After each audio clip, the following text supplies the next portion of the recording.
오늘 함께 나눌 말씀은 출애굽기 20장 3절의 말씀입니다. 출애굽기 20장 3절 한 절의 말씀입니다.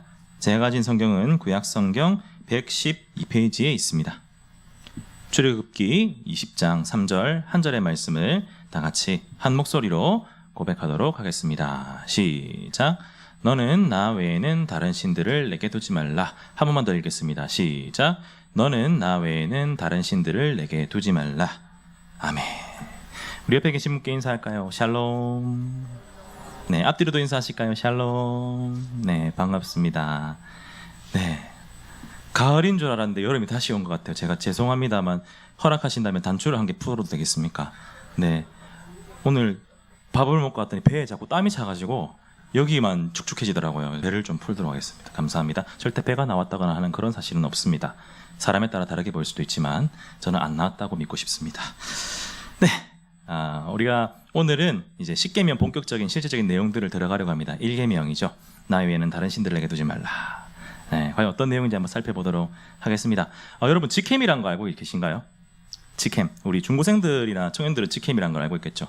직캠은 주로 가수들, 이제 그 그룹 인원이 많은 보이그룹, 걸그룹 가수들 중에 특정 팬들이 원하는 특정 그 그룹, 그 연예인, 가수 한 명을 그냥 일거수일투족을 따라다니면서 그 무대 때 이게 따라다니면서 찍는 직캠이, 직접 찍는 그 사람한테만 집중되는 그 카메라가 바로 직캠입니다. 그래서 처음부터 끝까지 딱 한 번 찍은, 한 번 시선을 준 그 사람만 따라다니면서 찍는 게 직캠이라고 할 수 있습니다. 저희 교회 카메라도 직캠이 됩니다. 네, 움직일 수 있거든요. 한번 해볼까요?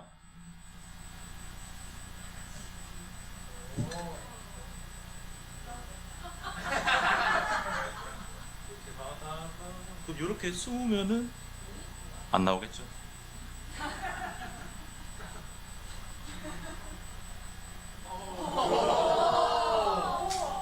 이렇게 나오는군요. 네. 우리 예은이가 하고 있습니다. 센스가 넘치죠. 박수 한번. 좋습니다. 직캠 한번 도전해 보셔도 좋을 것 같아요. 이처럼 카메라가 쭉 따라다니면서 저만 따라다니죠. 이게 직캠입니다. 시선을 딱 한 번 꽂은 데만 계속 따라다니는 게 직캠이에요. 그래서 이 직캠을 찍히는, 직캠의 대상이 된 연예인은요, 팬들이 자기만 본다는 생각에 기분이 좋습니다. 팬들의 사랑이 느껴지거든요. 또한 반대로 팬들은요, 이 직캠을 통해서 그 사랑하는 대상 한 명만 쭉 보면서 내가 사랑하는 대상이 누구인지를 눈여겨볼 수 있습니다. 그리고 내가 이 사람을 정말 좋아하고 있구나라는 사실을 알 수가 있는 거죠. 이게 바로 직캠입니다. 그런데 여러분, 이처럼 사랑의 시선을 한 몸에 받는 이 직캠처럼, 이 직캠의 대상이 되는 그 연예인처럼 자기 자신도, 본인도 자신이 사랑하는 백성들에게 그 시선을 한 몸에 받고 싶은, 마치 직캠으로 찍히고 싶은 그런 마음을 가진 분이 오늘 본문에 등장합니다. 그분은 바로 우리의 하나님이십니다. 우리 다 같이 45문, 소개문답 45문을 다 같이 한번 읽어볼까요? 제가 묻겠습니다. 1계명은 무엇입니까?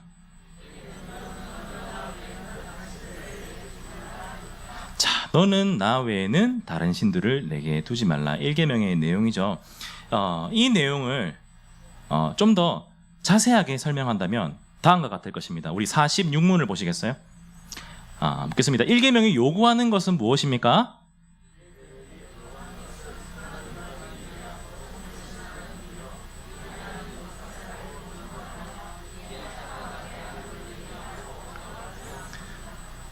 네, 맞습니다. 이게 1계명이 정확하게 의미하는 바입니다. 요구하는 것이죠. 간단하게 이거예요. 하나님만 사랑하고, 하나님만 바라보고, 하나님만 섬기고, 하나님만 의지하라. 요게 바로 1계명이 요구하는 건데, 요거를 간단하게 한 단어로 정리하면은 따라합니다. 예배하라. 다시 예배하라. 예배하라입니다. 하나님만 예배하라는 게 이 1계명이 요구하는 것의 요약이라고 할 수 있어요. 자, 그렇다면 이 예배가 무엇일까요? 우리 PPT를 한 장 띄워주시겠어요?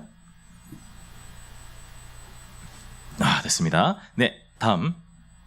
자, 저 단어 한번 발음을 R 발음 잘 살려서 읽어보실 분. R 발음 살려서. R 발음 CL이 한번 읽어볼까요? 시작. R 발음이라고 하시면. 자, 이거 뭐죠? 단어가 뭐죠? worship. worship이죠. 영어로 예배라는 단어입니다. 자, 근데 다음 이 worship은요 합성어입니다. 이제 앞에 WOR에서 war이라는 이 어근이라고 하죠. 단어라고 하겠습니다. 단어와 뒤에 ship이라는 단어의 합성어입니다. 그럼 이 각각의 뜻은 무엇일까요? 다음 넘겨주세요. 한 장 더. war은 가치라는 뜻이 있어요. 그래서 이제 worthy라는 말의 어원입니다. 그리고 다음 ship이라는 말은요, 무엇에 두다예요.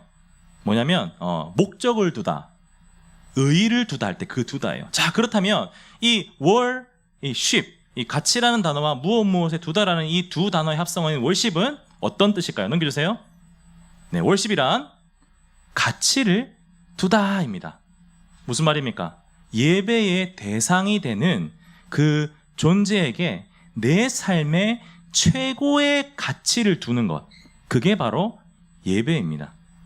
내 삶의 최우선에 그 예배의 대상을 놓는 것입니다. 내 삶의 최고의 중요한 존재로 그 예배의 대상을 여기는 것입니다. 내 삶의 모든 생활 태도와 삶의 방식과 모든 루틴을 다 좌지우지할 기준으로 그 예배의 대상을 두는 게 바로 worship, 예배입니다. 자, 그렇다면 정리해 보겠습니다. 1계명이 말한 바는 오직 하나님만을 예배하라는 것입니다. 그럼 하나님은 1계명을 통해서 무엇을 우리에게 요구하십니까? 오직 하나님만을 너의 삶의 최고의 가치로 두라. 오직 하나님만을 너의 삶의 최우선으로 두라. 오직 하나님만을 너의 삶의 최고로 소중한 분으로 여기라. 오직 하나님만을 너의 삶의 기준으로, 삶의 잣대로 삼아라. 이게 바로 1계명이 우리에게 요구하는 것입니다. 제가 그 남자하고 여자 연인 관계에 대해서 예화를 엄청 많이 들었어요. 누가 들으면 연애 박사인 줄 알겠는데 연애는 한 번밖에 안 했습니다. 길게 했을 뿐이지. 10년 동안 했죠. 연애 막 얘기했는데 결국에는요, 그 많은 것들의 핵심은요, 별거 아닙니다. 거창한 게 아니에요. 진짜 조그마한 거. 이거 조그마한 거 하나만 지키면 연인 관계 사랑은 그냥 보장됩니다. 맞잖아요. 우리 자매들 맞죠? 연애할 때 뭐 거창한 거 바라는 거 아니잖아요. 그죠? 진짜 조그마한 거 바라잖아요. 조그마한 거, 조그만 다이아몬드 반지 같은 거. 조그만 애플워치 이런 거 좋잖아요. 거창한 거 아니잖아요. 조그만 거잖아요. 농담입니다. 죄송합니다. 남자 형제들 죄송합니다. 아니에요. 농담이에요. 그거 아니죠. 조그만 거 뭔가요? 그거예요. 내가 소중한 존재로 여김받고 있다는 그 사람의 모습. 그 사람이 날 소중한 존재로 여기고 있다는 그 모습이 보고 싶은 거예요. 뭡니까? 차에 탈 때 이제 문을 그냥 이렇게 탁, 손에 힘 있는데 아는데 못 여는 거 아닌데 내가 타, 고마워 이렇게 타고 문 닫아줄 때 어떻게 닫아줘야 됩니까? 이렇게 머리를 싹 하고 닫을 때 고양이 아니라 끝에서 힘만 줘서 동 이렇게. 그리고 이제 강화 유리문 같은 거 할 때 자기만 열고 화 하고 획 이렇게 하면은 죽죠. 어떻게 해야죠? 그럼 이렇게 쭉 들어가. 그리고 쭉. 왜 그렇게 하시죠? 제가 그렇게 느끼한가요? 이렇게 안 하세요? 예, 뭐라고요? 좀 느끼합니까? 죄송합니다. 조금만 담백하게 할게요. 그냥 쭉 하고 들어가요. 이렇게 하고 싹 하는 거. 요거만 조그마한 거 별거 아니잖아요. 진짜 조그마한 거. 남자도 마찬가지입니다. 우리 형제들도 마찬가지예요. 자매들한테 말하는 거창한 거 아니에요. 진짜 조그마한 거예요. 진짜 조그마한 플레이스테이션 이런 거 아니죠. 진짜 조그마한 거예요. 진짜 조그마한 거. 별거 아니에요. 우리 형제들은 자매를 웃기기 위해서 또는 그 모임에서 뭔가 재밌는 역할을 담당해야 된다. 내가 뭔가 한 거를 해야 된다는 그런 부담감을 가진 형제들이 있어요. 그래서 개그를 준비해 옵니다. 그 남자 생각에 진짜 꿀잼 각인 개그를 준비해 와요. 하지만 그것은 자매 보기에 절대 해서는 안 될 개그일 경우가 대부분이에요. 민폐죠. 꿀잼 각이 아니라 핵노잼 각이에요. 근데 이걸 합니까 안 합니까? 해요. 남자들은 해요. 그때 우리 자매들 어떻게 반응합니까? 혹시 이런 분 안 계십니까? 야, 그게 재밌어? 그게 좀 재밌다고 생각해서 한 거야? 좀 생각이란 걸 안 해? 이렇게 하시는 분 없나요? 선영? 아니요, 저는 박선영 얘기하는 게 아니라 강선영 얘기하는. 선영 듣고 있는 거 다 알아요. 선영 찔리지 않나요? 선영도 찔려요? 선영 찔리죠? 선영도 찔리나요? 그렇군요. 선영이라는 이름 가진 자매들은 다 찔리는 것 같습니다. 방송을 보고 있는 선영들 다 찔릴 준비하세요. 그렇습니다. 근데 이제 그렇게 하면 이제 남자 마음이 상해요. 뭐지? 날 별로 안 좋아하나? 근데 어떤 때 좋아합니까? 그냥 제가 그때 말씀드린 거 있죠. 웃음. 어떻게? 오빠 너무 웃기다. 박살이 나는 거예요, 그냥. 막 사랑. 그리고 이제 뒤에 조용히 다른 사람을 갖고, 야, 오빠 좀 자제 좀 해라고 네가 대신 얘기해. 이렇게 하면 이제 깔끔하게 해결됩니다. 이제 조그마한 거, 요만한 거 인정해 주는 거, 나를 소중히 여기고 있구나, 나를 사랑하는구나라는 그 알 수 있는 태도, 그걸 원하는 거지. 조그만한 거, 사랑의 태도. 하나님도 우리에게 그것을 원하시는 겁니다. 사랑하는 나의 백성이 나를 가장 소중한 존재로 여기고 있구나라고 모습에서 드러나는 거, 그 모습만 봐도 하나님이 기뻐 받으실 수 있는 그 사랑의 표현, 예배, 그거를 원하시는 거예요. 1계명은 바로 그것을 우리에게 요구하시는 하나님의 마음입니다. 이것은 우리 인간이 지어진 제1의 목적, 우리 소규문답 제1문에서 얘기한 것과도 일맥상통합니다. 사람의 제일 된 목적이 무엇입니까? 하나님을 영화롭게 하고 영원토록 그를 즐거워하는 것입니다. 하나님이 우리를 그렇게 지으셨어요. 우리를 짓고 뭐라고 하셨습니까? 심히 보기에 좋았더라.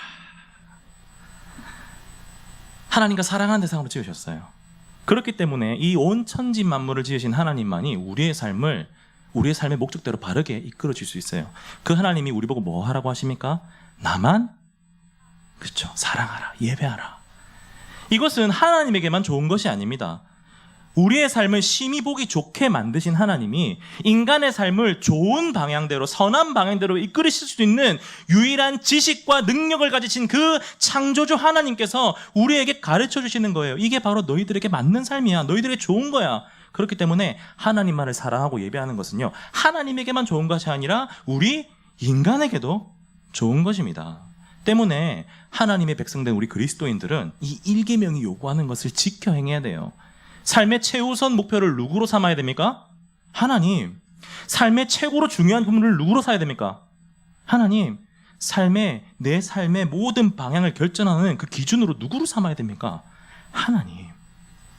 이게 우리에게 가장 좋은 것이에요. 1계명은 그것을 우리에게 말하고 있습니다. 그런데 이 세상은 우리가 그러한 삶을 살도록 내버려 두지 않습니다. 우리 47문 한번 보실까요? 제가 묻겠습니다. 1계명이 금지하는 것은 무엇입니까?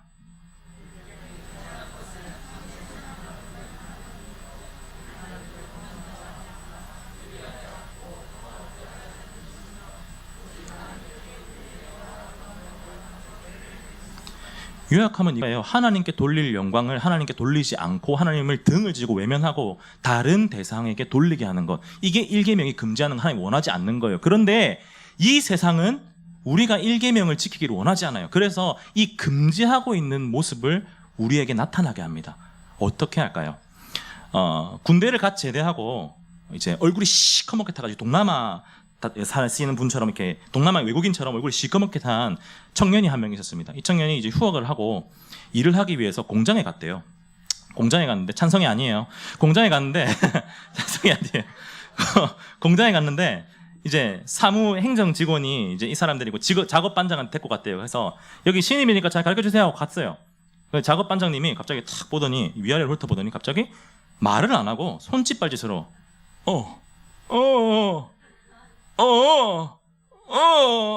이렇게 하는 거예요. 이 청년이, 작업 반장님이 좀 이렇게 불편하신 데가 있어서 말을 잘 못하시는 것다 해가지고 괜히 이제 좀 이렇게 부담을 안 주기 위해서 자기도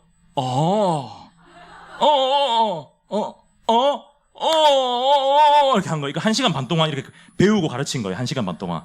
그렇게 1시간 반 동안 실컷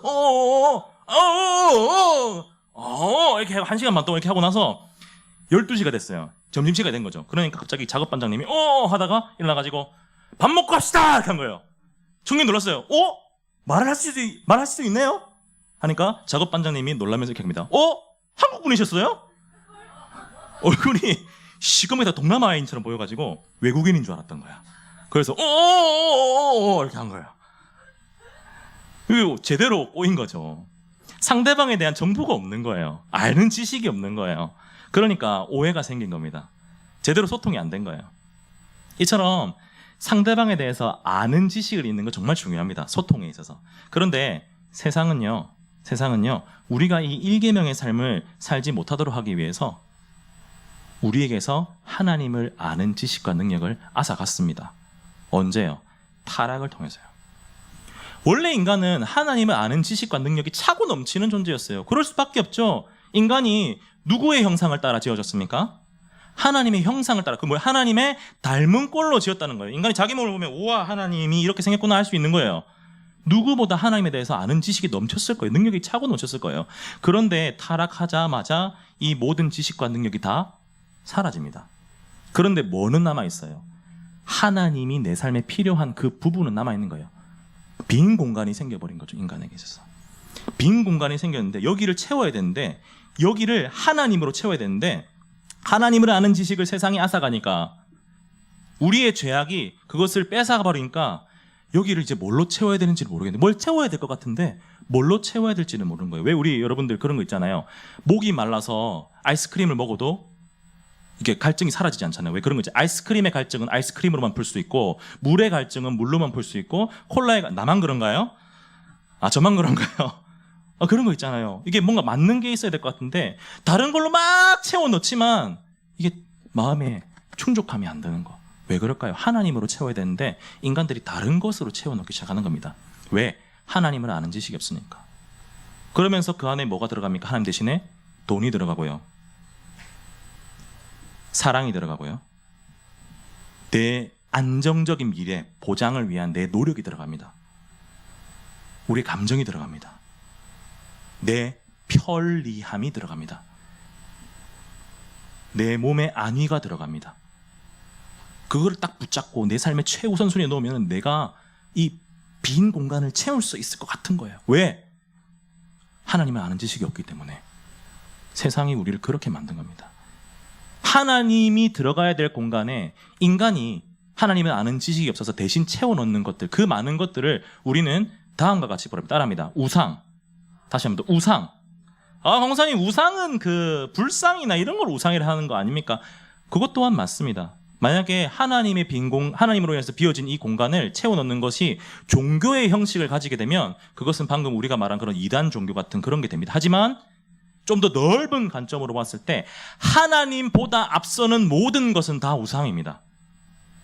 지금 저는 돈이 나쁘다고 이야기하는 것이 아닙니다. 우리의 건강이나 사랑이나 또는 내 몸의 안위를 챙기는 것이나 내 미래를 위해 노력하는 그 자체가 나쁘다고 이야기하는 것이 아닙니다. 하지만 만약 이러한 것들이 하나님보다 앞서게 된다면 그것은 우상입니다. 세상은 우리를 그렇게 만들고 있어요. 우리를 그렇게 속이고 있어요. 그리고 그렇게 속임을 통해서 그 우상을 섬기는 것을 우리에게 하게 함을 통해서 이 일계명이 요구하는 것을 못 지키게 만드는 거예요. 타락한 인간의 모습이 이러합니다. 자, 이쯤 되면 이렇게 질문하는 분이 있을 수도 있어요. 강사님, 하나님을 아는 지식과 능력이 없기 때문에 세상 사람들은 타락했기 때문에 그렇지만 저희는 이제 하나님을 아는데요. 저 하나님 아는 지식이 있어요. 저 그리스도인이잖아요. 그럼 저희는 이제 그런 모습이 안 보이는 거 아닌가요? 물론 그렇게 말씀하실 수도 있습니다. 하지만 예수 그리스도를 믿는 믿음으로 하나님의 백성이 된 우리에게서도 그 우상을 섬기는 이 일계명을 범하는 모습이 충분히 드러납니다. 인간은 연약하기 때문이죠. 예를 들어 볼까요? 오늘 본문을 한번 다시 띄워주시겠습니까? 20장 3절 다 같이 읽어보겠습니다. 시작. 너는 나 외에는 다른 신들을 내게 두지 말라. 하나님 말씀하셨어요. 이때 하나님이 말씀하신 당시 이스라엘 백성들의 상황을 한번 살펴보겠습니다. 출애굽한 이스라엘 백성들이에요. 그 출애굽을 통하여서 애굽에서 나오는 것을 통하여서 이 사람들은 하나님을 아는 지식을 가졌어요. 그럴 수밖에 없죠. 10가지 재앙을 통하여서 하나님은 이스라엘 백성들에게 자신을 보여주셨어요. 어떻게? 그들을 400년 동안 억압하고 막 짓눌렀던 그 애굽의 우상 신들보다 바로 왕보다 강한 분이 하나님이란 사실을 그 10가지 재앙을 통해 보여주십니다. 홍해압 사건은 또 어떤데요? 애굽의 그 강대한 군세를 하나님이 다 한 번에 수장시켜 버리셨습니다. 하나님 보여주셨어요. 이 세상에 참 하나님은 오직 나 여호와밖에 없다. 내가 너희를 구원한 구세주다. 보여주셨어요. 이스라엘 백성들은 우리 지난주 배웠던 십계명의 서문과 같이 고백합니다. 하나님은 나의 주인이시며 나의 창조주 하나님이시며 나의 구원자이십니다. 고백해요. 그런데 이렇게 고백했던 이스라엘 백성들이 결국엔 나중에 또 우상 숭배를 하게 됩니다. 하나님을 아는 지식이 있었다. 분명히 아는 것 같았는데, 하나님의 백성이었는데 그들이 또 우상 숭배를 하게 되는 겁니다.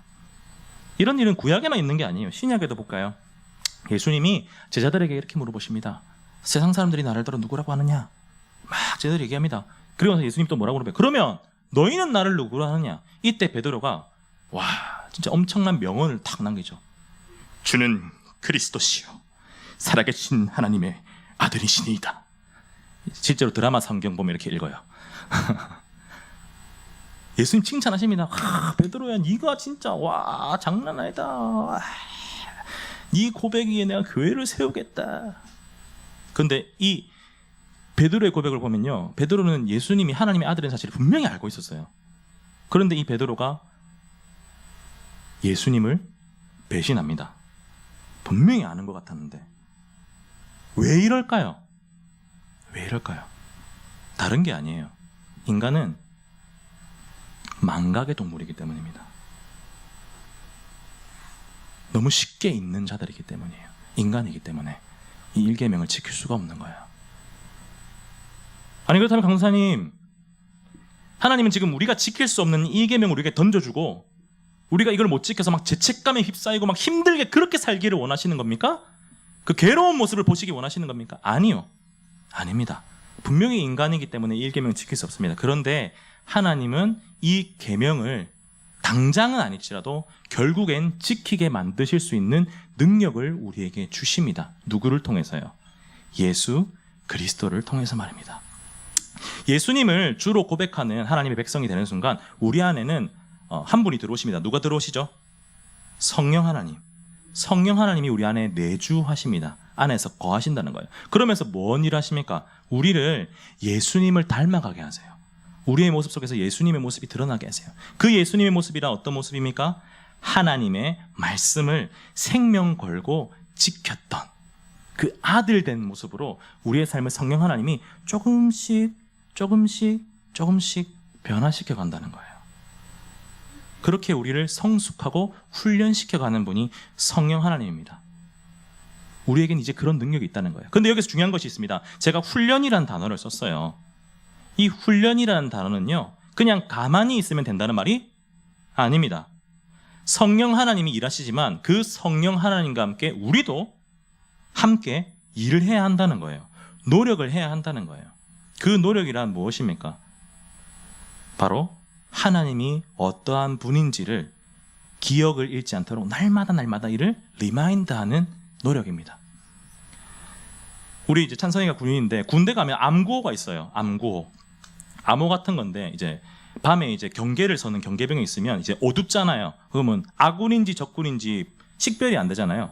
그러면 이제 서로 이제 암호를 대는 거예요. 예를 들어서 암호가 고라니 이렇게 하면은 그쪽에서 라디오 이렇게 전혀 상관없는 두 가지로 이렇게 서로의 그 존재를 식별을 하는 거죠. 고라니 라디오 했는데 이게 경계하는 사람들 전부 다 이제 알아야 되는데 사실 진짜 귀찮아요.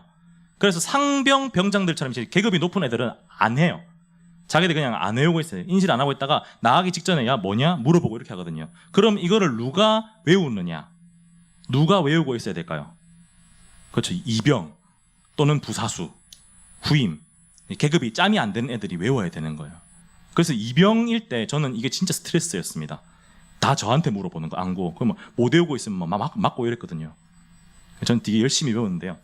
이 이병들 중에 근데 이걸 잘 외워야 되는데 못 외우는 애들이 꼭 있어요. 암기가 안 되는 애들 있잖아요. 어느 부대에 이 암기가 안 되는 이병이 있었어요. 맨날 혼나는 거예요. 그래서 이 사람이 외울 수 있는 방법을 하나 개발해냅니다. 그거는 이제 그 암구호를 이미지로 만드는 거예요. 아까 고라니 라디오 있잖아요. 그래서 고라니가 라디오 DJ를 하는 이미지를 머릿속에 다 박아 넣는 거야. 그래가지고 그 이미지를 다 떠올리면 아 고라니 라디오 이런 식으로 할 수 있게끔 자기만의 방법을 외운 거예요. 그래서 제법 잘 외웠대요. 근데 이 사람이 어느 순간 약간 자만심에 빠진 거예요. 이제 뭐 나는 문제가 없지 뭐 그냥 외울 수 있지 하고 한 번 딱 이미지를 탁 넣어놓고 그냥 그 다음부터는 이제 복기를 안 하고 그냥 이거다 이거 이미지만 기억하고 있었던 거예요. 그날 암구호는 이거였습니다. 흑인 스핀. 그래서 흑형이 헤드스핀 도는 그 이미지를 이제 생각하고 이제 그걸 외우고 있었대요. 자꾸 흑형 할 때 자꾸 찬성이 쳐다보지 마요. 그런 이미지를 외우고 있었대요. 근데 이날 그 부대에 사령관이 뜬 겁니다. 비상사태입니다. 사령관은 말 한마디로 산을 없앨 수 있는 존재예요. 어마어마한 존재죠. 군대 내에서만큼은 하나님 같은 존재예요. 와가지고 네오만 돌고 있는데 병장들한테 갑자기 물어봅니다. 자네 오늘 암고가 뭔가? 모르죠. 병장들은 안 해오니까 합니다. 사령관 표정이 살짝 안 좋아졌어요. 그 다음에 딱 상병한테 물어봅니다. 자네 오늘 암고가 뭔가? 모르죠. 또 합니다. 사령관이 살짝 이제 화가 났어요. 아니 무슨 군인들이 암고도 몰라! 살얼음판이 됩니다. 이제 부대가 박살이 날 수도 있어요. 그리고 마지막으로 사령관님은 이병을 향해서 아까 그 외웠던 이병을 향해서 자네 오늘 암고 뭐야? 이렇게 물어본 거예요. 내무반 안의 모든 시선이 다 그 이병에게 집중됩니다. 눈빛으로 말해요. 말해라. 네가 우리의 희망이다. 말해라. 말해. 엄청 부담되는 거죠. 너무 머리가 새하게 됩니다. 그래서 기억을 해내야 되는데 이 이병 머리에 흑인이 헤드스핀만 돌고 있는 거예요. 그 이미지만 기억이 나는 거예요. 머릿속에서 계속 흑형이 헤드스핀만 돌고 있는 거야. 그 정작 암고가 생각이 안 나요. 흑인 스핀 이게 기억이 안 나. 그래서 계속 흑인 헤드스핀 흑인 헤드스핀 어쩌지 이렇게 하고 있는데 사령관이 자네도 몰라 이렇게 하는데 아닙니다 질렀어. 그러면서 이렇게 합니다. 흑형 댄스입니다. 흑인 스피님이 됐는데 흑형 댄스입니다. 사령관도 모르거든. 그러니까 야 이게 맞아? 했는데 다들 이제 모르니까 예 그렇습니다. 정말 맞단 말이지. 예 그렇습니다. 하고 사령관 나왔고 이제 주변 성인들이 와 니 때문에 살았다 우 하고 있는데 갑자기 방송으로 청원 총군장 한우 연병장 앞집합. 그날 밤새도록 연병장 운동장을 계속 돌았다고 합니다. 박살이 난 거죠. 사랑하는 여러분, 이처럼 잘 아는 것도 뭔가 자신만만하게 외울 수 있는 것도 계속 복기를 해야 됩니다. 기억을 해야 한다는 거죠. 이게 노력입니다. 이게 훈련입니다. 이는 우리가 일계명을 지키기 위한 노력과도 동일합니다.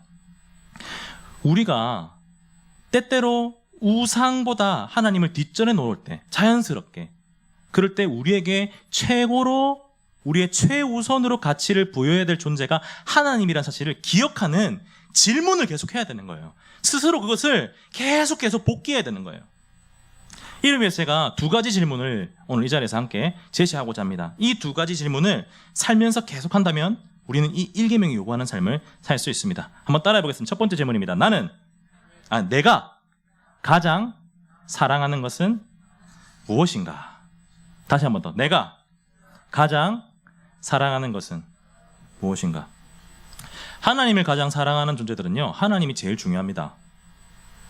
하나님만을 바라봅니다. 하나님을 제일 우선적으로 신경 쓸 수밖에 없어요. 근데 만약 내 삶 속에서 그러한 모습이 드러나지 않는다면, 하나님보다 다른 것을 더 앞세우고 우선시하는 모습이 드러난다면 우리는 그때 알아야 하는 거죠. 이 질문을 통해서 지금 내가 잘못하고 있구나.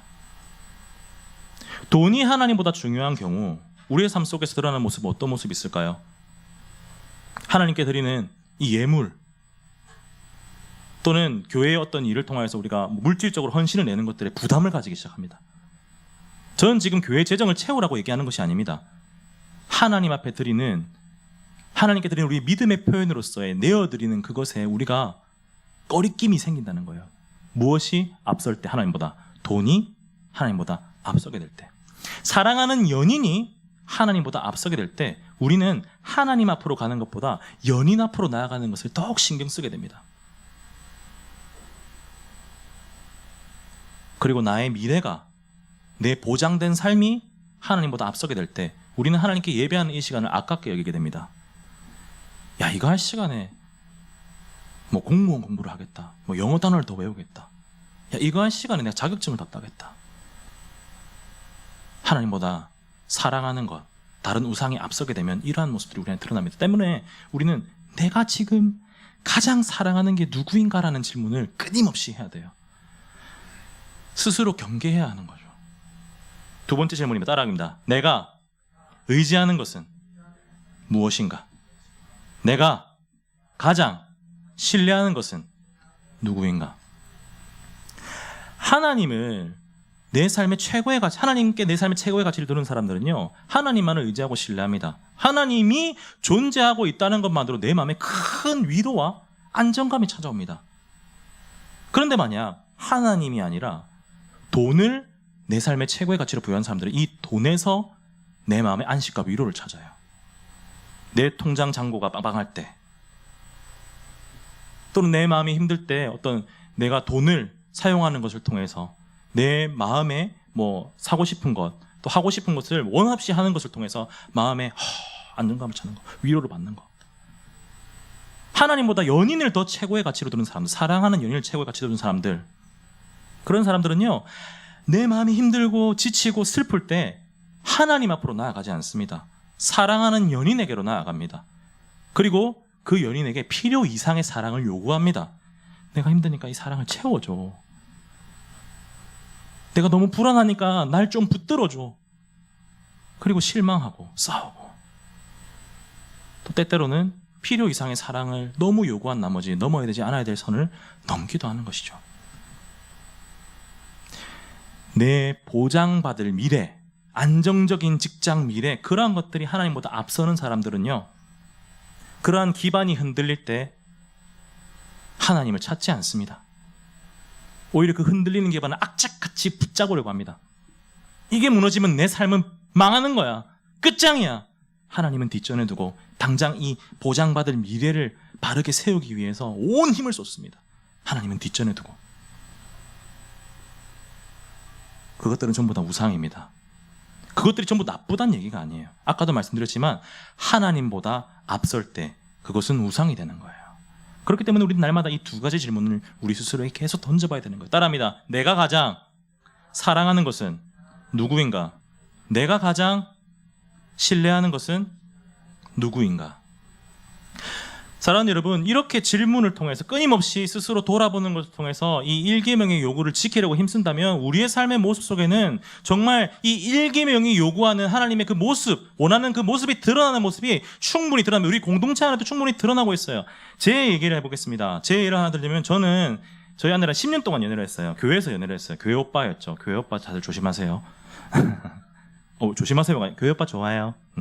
10년 동안 연애했는데 교회에서 이제 연애를 했을 거 아니에요. 근데 제가 마음에 그때 좀 제가 좀 많이 좀 거룩한 사람이고자 한 게 있었어요. 그래서 저희 아내한테 얘기했습니다. 선영아, 오빠가 널 너무 사랑하거든. 근데 딱 하나만 약속하자. 나한테 영순이는 하나님이야. 안 들렸습니까? 순이야. 우리 한 가지만 기억하자. 순이야. 내 오빠라고 한번 해주시겠어요? 순이야? 죄송합니다. 무리수였네요. 요거 편집. 자, 또 순이야 할 뻔했다. 선영아, 내가 선영이 너무 사랑해서 연애를 하지만 우리 딱 한 가지만 기억하자. 약속하자. 내 삶에 영순이는 네가 아니야. 하나님이야.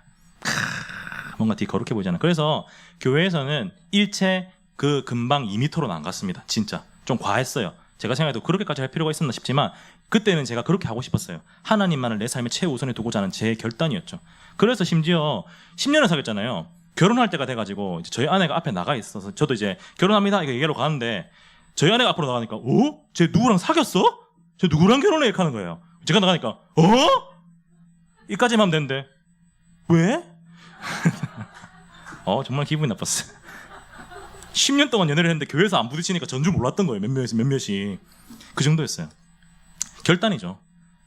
우리 지난 이제 새벽기도 이제 우리 기도의 11조 한 달에 3번 하는 것 중에 우리 청년들이랑 중고생들이랑 나왔어요. 새벽기도 갔는데 우리 성도님 나왔지만 청년 중고생들이 진짜 쉽지 않은데 나왔어요. 이것도 하나님을 최우선에 두기 위해서 시간을 내어드린 거죠. 엄청난 결단입니다. 1계명이 요구하는 그 모습이 그 안에서 드러난 거예요. 그뿐만이 아닙니다. 우리 교회의 가장 큰 어른이신 하면 이든이가 생각나는데, 교회에 이제 어른이라고 하시는 우리 장로님 두 분, 우리 백장로님이랑 김장로님이 우리 청년들을 위하여서 점심 식사 헌신하고 계십니다. 이것 또한 하나님께 최우선의 가치를 드렸기 때문에 보일 수 있는 신앙의 성숙한 모습입니다. 이처럼 교회 곳곳에서 날마다 내 가장 사랑하는 것이 무엇인가, 내 가장 소중한 것이 무엇인가라는 그 질문을 통해서 이 1계명이 요구하는 삶을 되새길 때 우리의 삶 가운데는 이 1계명이 요구하는 삶의 모습이 드러나는 거예요. 그리고 하나님은 그것을 기뻐하십니다. 그러니 사랑하는 여러분, 일계명이 요구하는 것이 무엇인지를 알고 이제 그 일계명이 요구하는 삶을 살 수 있도록 스스로에게, 우리 스스로에게, 자신에게 끊임없이 질문하시길 바랍니다. 그리고 우리 모습 속에서 하나님만을 우리의 삶의 최고의 가치로 드는 그 모습이 드러나길 간절히 소원합니다. 아멘. 말씀을 마무리하면서 우리 마지막 48문 한번 보시겠습니다. 48문 보실까요? 제가 묻겠습니다. 1계명에서 나 외에는 이란 말이 특별히 가르치는 것은 무엇입니까?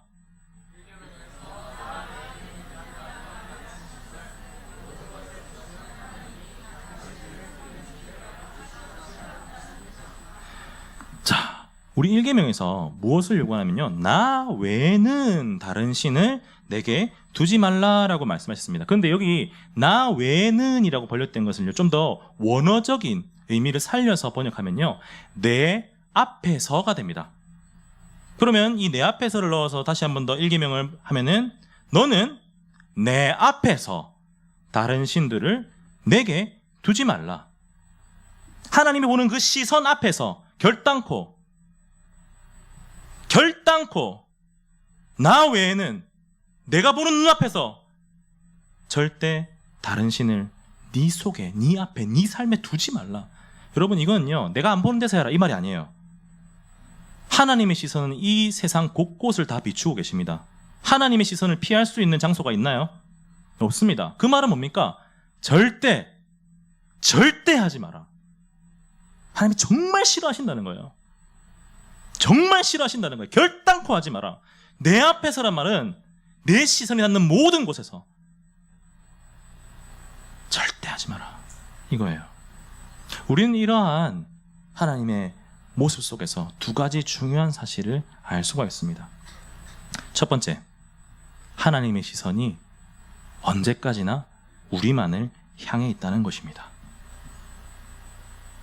내 앞에서 하지 마라 라고 하셨던 그 하나님의 시선은요, 우리의 삶의 모든 순간순간을, 모든 삶의 영역을 다 품고 계십니다. 그 말이 무슨 말입니까? 하나님은 지금 이렇게 말씀하시고 계신 거예요. 내가, 천지의 창조주인 내가 너의 삶을 속속들이 살펴보고 있다. 내가 너의 삶을 책임지고 있다. 내가 너를 이 손으로 받치고 붙들고 그렇게 걸어가고 있다. 너는 내 시선 속에 있다. 내 아래에 있다. 내 능력 아래 네가 속해 있다. 그런 네가 어떻게 나의 앞에서 다른 신을 쫓을 수가 있니? 그러지 마. 그러지 마. 나만 바라보고 의지해. 내가 너에게 모든 것을 다 이룰 수 있어. 하나님 지금 내 앞에서라는 말을 통해 우리에게 그렇게 말씀하십니다. 두 번째, 이 내 앞에서라는 말을 통해서 하나님은 우리에게 마주 보자라고 말씀하고 계십니다. 아까 제가 시작하면서 말씀드렸던 직캠, 그 직캠은요, 온전히 딱 한 대상만 바라보게 되어 있습니다. 그래서 1계명 요구를 보면요, 하나님은 마치 우리에게 너 나만 바라봐야 돼. 너 다른 데 눈 돌리면 너 죽는다. 나만 봐. 이렇게 하는 것 같아요. 우리한테 요구만 하시는 것 같아요. 근데 그게 아니죠.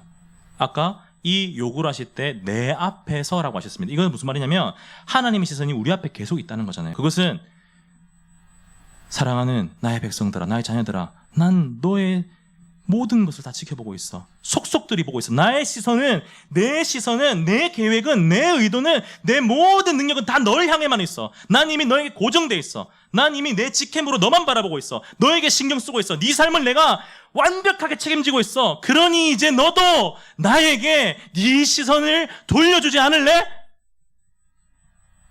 사랑하지 않을래, 나랑? 나와 시선을 마주치지 않을래? 우리 그렇게 같이 바라보자. 난 이미 너한테 집중하고 있어. 난 이미 네 삶을 다 붙들고 있어. 난 이미 너에게 내 모든 것을 주었어.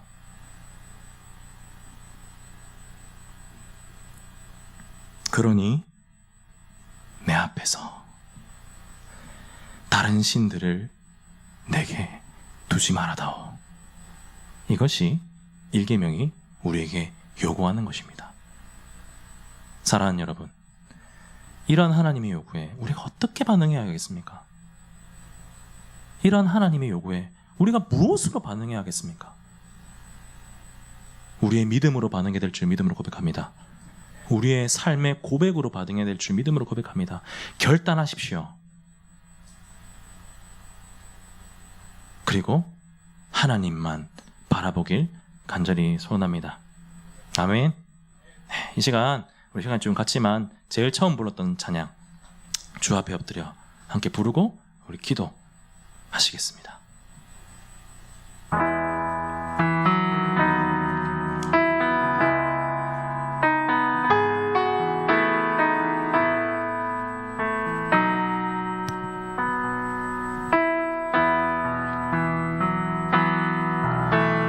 주 앞에 엎드려 경배합니다. 오직 주께 주 경배합니다. 다른 신 아닌 오직 주께. 다시 한 번 더 말씀을 기억하면서 고백할까요? 주 앞에 엎드려 주 앞에 엎드려 경배합니다. 오직 주께 주 경배합니다. 다른 신 결단합시다. 아니 오직 주께. 나의 모든 우상들 나의 보좌 모두 다 내려놓고 나의 모든 우상들 나의 보좌 모두 다 내려놓고. 다시 한 번 더. 나의 모든 우상들 나의 모든 우상들 나의 보좌 모두 다 내려놓고 주 앞에 엎드려 주 앞에 엎드려 경배합니다. 오직 주께 주 경배합니다. 주 앞에 엎드려 경배합니다. 오직 주께. 우리 가슴에 손을 올리고 고백해볼까요? 주 앞에 엎드려 주. 나의 고백으로 하나님께 찬양 드립시다. 여러분 결단하는 마음으로 말씀을 기억하시면서요 하나님 앞에 정말 진심으로 마음에서 우러나오는 내 영혼의 고백으로 주 앞에 엎드려 주 앞에 엎드려 경배합니다. 오직